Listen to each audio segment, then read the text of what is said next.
Hi, welcome back to EducateTube.com. My name is Sipsky, your host. In this video, I'll be showing you how to convert this dead zinc carbon battery, as you can see, it's already rusted, and make it into a DIY batteries that can power a nightlight, as you can see here. It's pretty cool actually, because you think that this dead zinc battery, I had it for for 5-6 years. It was in my storage. I was gonna recycle it, but I decided, what if I take it apart and use all the component and reassemble it and convert it back to its battery system, as you can see here. And now it's able to power my night light. So instead of recycling it, you can actually use it for experiment to make your own battery, DIY.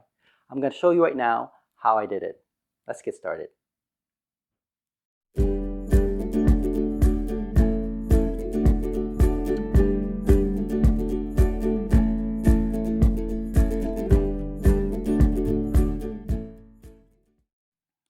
Alright, so here it is, a dead zinc carbon battery.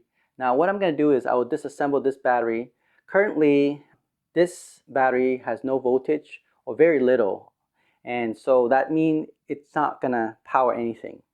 So what you need to do is you want to disassemble it and reassemble it, because there's still chemical energy in this old battery that can still be used. As you can see, when I extract it, I still can get the zinc casing, as you can see that, and this is where you have the anode, and then you have the carbon, which is the cathode. This two together mix with the chemical that's inside it, which mainly is manganese dioxide. You add a bit of acid in there to create this solution of electrolytes, then you can get it to work again. And that's pretty much the principle. Now before you do that, when you check the voltage across this new zinc carbon battery, it's around 1.1, 1.2 volt, which is okay, but the current is very low, it's less than 200 milliamp hour. So you're thinking, like, what can I use it for? Well, with the proper electronic parts, you can actually power, as you can see here, a 5-volt nightlight right here, okay? So what you also need is a 1 volt to 5 volt DC-DC boost converter, okay, like this one here. And you connect it together, you should be able to light a small LED light, as you can see there. You can even actually charge a Bluetooth devices like your earbuds that's Bluetooth, because it have enough current and enough voltage to do that. So there's at least 2 systems that you can use to power your devices.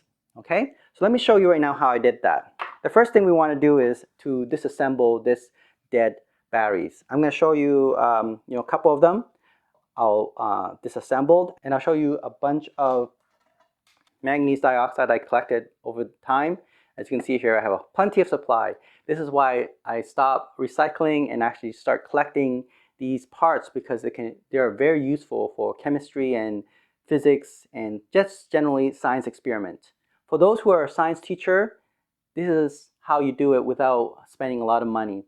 You actually don't need money to create a very useful experiment. So let's get started. I'll show you right now how I do this.